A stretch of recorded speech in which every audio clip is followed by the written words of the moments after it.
Since coming to Congress, Marjorie Taylor Greene has always been America's headache. Whether it was hearing from her or even worse, seeing her, Marjorie Taylor Greene has been awful to experience. And now the awful experience is being had by Donald Trump and his White House, because Marjorie Taylor Greene is not just attacking them in an insane rant, but she's also about to make an announcement that will be a huge problem for Donald Trump. And to make it all worse, her boyfriend is now getting involved with a very weird video that he posted amid all of this that we're going to get into. It's truly a mess in that weird little relationship. But before we do, if I could quickly ask you to leave a like on this video. And if you haven't already and you enjoy our channel, to hit that subscribe button. It goes a long way and it really does mean a lot to me. Now, before we get into the really strange video just shared by MTG's boyfriend, I want to get some context on the scandal exploding around her and her attacks on Donald Trump's White House.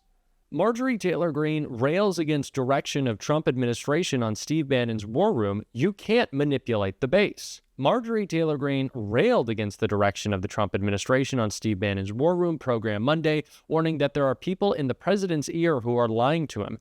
Greene's comments came after Bannon observed that there's been an emergent narrative about a wedge coming between the base and President Trump, before making note of a tweet from last week in which the MAGA congresswoman raged about while she campaigned for no more foreign wars, the U.S. is now on the verge of going to war with Iran. And Marjorie Taylor Greene continued that freak out, as we can see in this clip from the show. And here's the issue, Steve, is they think they can manipulate the president, but you can't manipulate the base. You can't manipulate the base. And continuing to pursue the war in Ukraine, it's really a proxy war against Russia. The CIA has been running it the entire time, and it started years ago. You've asked and demanded, and I thought a condition precedent of these funding things where you demanded a simple audit. Have you seen audit? Have you seen the audit? This is 4 years ago, no, 3 years ago. Have you seen the audit? No, I haven't. And I thought they promised in the House. You kind of filibustered for a while and said, we're not going to approve this. You had a bunch of people voting with you, Gates in that crowd. Yeah. And you guys... So Marjorie Taylor Greene, in my opinion, has gotten a little too high on her own supply. She has gone so crazy. She has so immersed herself in all of the MAGA conspiracies that she thinks that she is the champion of the people. She is the savior of the MAGA movement, that even the crazies around Donald Trump are not doing enough. And so it seems like she's ready to take this into her own hands, and in a way that is going to be horrible for Donald Trump and the rest of MAGA. And we can see that with this article right here. Kemp's Georgia decision forces GOP to consider a worst-case scenario. Georgia Governor Brian Kemp just made life a great deal harder for the Senate Republicans trying to maintain a firewall around their 3-seat majority next year. And passing on the chance to take part in what would be an ugly, expensive, and uncertain effort to win back a Senate seat Republicans fumbled away 6 years ago, Kemp is saving himself a whole lot of aggravation and keeping his electoral record perfect for a potential 2028 presidential bid.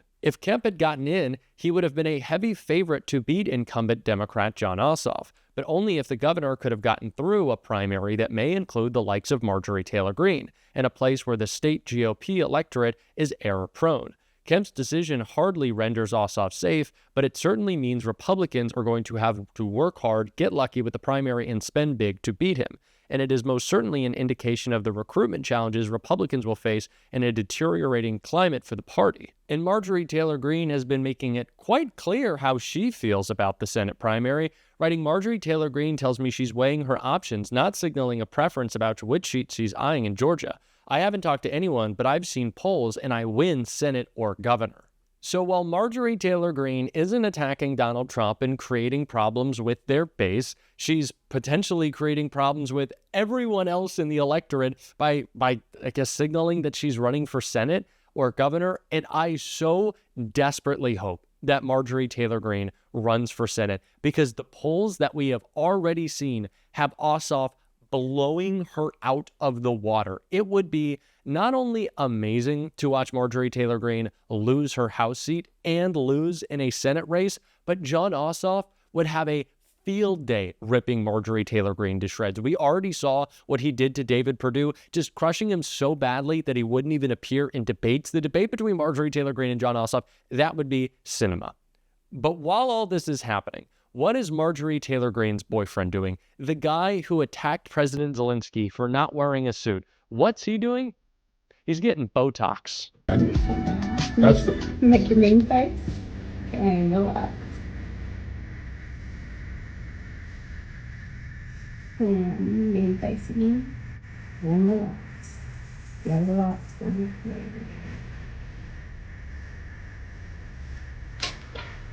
Not too bad. Yeah, for you. For people that have done this before are probably going, dude, it's not that bad. Like, I know women at home are going, I don't know why he's acting like a big old baby, but it truly is a weird feeling sometimes. You can almost hear the substance going in your skin sometimes. That's what's kind of odd. What is happening? There are so many pieces of hypocrisy baked into this. I'm just going to go on a rant. First of all, these are people who won't take a vaccine, proven science, because they say, oh, it might be poisonous, it might be deadly. Botox is poison. That is the point. So you're literally willingly injecting poison into your body. Now you can choose to do whatever you'd like with your aesthetic enhancements of yourself. I don't care. People have the right to do so. But to say you won't take a vaccine that could potentially save your life because you think it's dangerous while injecting Botox into your face is insane. It is crazy cognitive dissonance. Now also, this is the party that says we have to be the manly, strong men and blah, blah, blah, blah, blah. And you're getting Botox? Now again, there's nothing wrong with men getting Botox, wearing makeup in front of a camera, or just in day-to-day life. Totally fine. But that's not what MAGA thinks. What is happening? These two are a match made in hell. These are the craziest, most insane, most out of their mind people. And amid all of this, as Marjorie Taylor Greene is launching a civil war with MAGA, her boyfriend's just got some Botox today. These people are crazy. I cannot wait for the headache that it is going to be for all Republicans in the Senate when Marjorie Taylor Greene runs and loses and bombs and fails and humiliates herself and them. It's going to be incredible to watch, especially as Jon Ossoff is going on the offensive right now. And we could see that when he was grilling Donald Trump's agriculture secretary over their cutting off food assistance programs in Georgia. Take a look at what Ossoff had to say. It's worth noting that after Hurricane Michael in 2018, it took the Congress the better part of a year to pass disaster assistance. We worked together across the aisle here to get it done after Hurricane Helene in less than 90 days. Here's a quote from Aaron Moses, owner of Moses Pecan in Uvalde, Georgia. We lost almost our entire 2024 pecan crop when Hurricane Helene hit our orchards. We lost the majority of our mature pecan trees, which will set our farm's production back for years. We were thankful that Congress approved disaster assistance funding at the end of last year, but it's critical that these funds get to those that need help. Here's a quote from Chris Hopkins, a cotton producer in Toombs County. He said that the storm has created a void due to loss of yield and quality as well as cost of cleanup that has become untenable to a first-generation operation like mine. When can farmers in Georgia expect that hurricane relief, which we passed timely in Congress, to be out the door? Yeah, first of all, thank you for that. That relief was passed very quickly and very impressively at the end of last year. And so we have been tracking it very, very closely. I have visited Georgia. Hopefully next time I'll see you. I've visited some of those peanut farmers especially. I've seen the devastation firsthand. It is heartbreaking to witness it.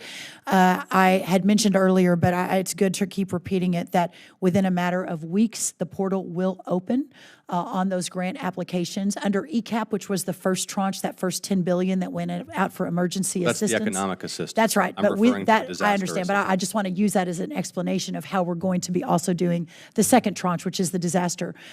We on March 17th announced it. On March 20th, funds were moving out and into farmers' When will bank the portal accounts. be open for the disaster assistance? By the end of the month, hopefully in the next week. And how will that impact states that are using a block grant arrangement with USDA? Well, that's a state-by-state question, so I'll be happy to follow up with Tyler Harper, your ag commissioner, who I know is tracking this very, very closely, and ensure that we fully understand. When do you expect those discussions with the state to be resolved? Well, again, there are 50 states. We're talking to all of them. When we open that portal, hopefully it moves almost immediately. We've already moved the $280 million that was outlined in that disaster relief into Texas because it was outlined. It was obviously easier than the open book on the rest of the states, but it will move very, very quickly. Okay, If you don't time see is of the that, essence. then would you please let me know, sure will. and we'll do everything we can. Madam Secretary, are you familiar with the Local Foods for Schools program? Yes, sir. So here's a few quotes from my constituents. This is from Scott Richardson of the Dawson County School District. Local Foods for Schools program has transformed our ability to bring healthy, fresh, and locally grown fruits and vegetables to our students. Prior to the LFS, purchasing from local farmers was often cost prohibitive. Here's a quote from Parrish Akins. They own a family farm. He owns a family farm in Nashville, Georgia. Mr. Akins said, "This program, quote, has allowed our farming operation to capture some of the profits which in the past would have gone to another member of a supply chain and has allowed us to increase our revenues." Here's Colquitt County School Nutrition Office. "Purchasing local foods has significantly enriched our school community by providing fresher, healthier meal options for students." Here's Atlanta Neighborhood Charter School Nutrition. Quote, we bought some Georgia shrimp from a guy who's been in the shrimping industry since he was a teenager in Brunswick. Crisp County School Nutrition. Through the Local Food for Schools program, we were able to establish reliable and stable local food sources. This is a program, of course, that helps Georgia farmers sell food to Georgia schools. Why did you cancel the program? Well, let's talk about Georgia for a second. The local food. I have 50 seconds left. Well, that's so a I big just wanna question. know You've got to give me a little bit more You time. can take your time, but I want to know why you canceled the program. Well, we canceled the program. It was a COVID-era program, first of all. Second of all, the money wasn't being spent. In the current tranche, your state has $2 million of $7 million left in the account. You're asking for contract extensions because you can't spend the money quickly enough. The food for the LFPA, we've got $10 million of $20 million left. Why you've rather got than money tailor in the the bank. why rather it's than not tailor a the good use program of did you cancel? taxpayer funds Well, my when you've got constituents believe that it taxpayer is. dollars. Well, I would love to talk to your constituents. I School wonder if systems, they know farmers. that the state of Georgia has not moved that money out. Will We you can't please continue provide that. to the committee an economic justification for the outright cancellation of that program? An economic justification for the outright cancellation of the COVID-era program that was due to end. Yes, Of the we will Local do Food that. for Schools program that my Yes. constituents enjoy and rely on. Yes, we will be happy to do that, sir. Thank you, Madam Secretary. Thank you. That is a leader, that is an incredible senator, and that is someone who will be wiping the floor with Marjorie Taylor Greene or whoever decides to run against him. I am so excited for this race. Jon Ossoff is exactly the type of guy that we need folks to be seeing more of who maybe aren't that engaged with politics. He is the type of person who can win back so many of the voters Democrats have lost, especially young dudes. I'm excited for Jon Ossoff. Hopefully we're going to be having him on the show soon. And if you want to see that, if you want to support us, as always, you can hit that subscribe button, leave a like on this video, and if you stuck around to the end, you can drop a blue heart in the comments. And until next time, I'll see you soon.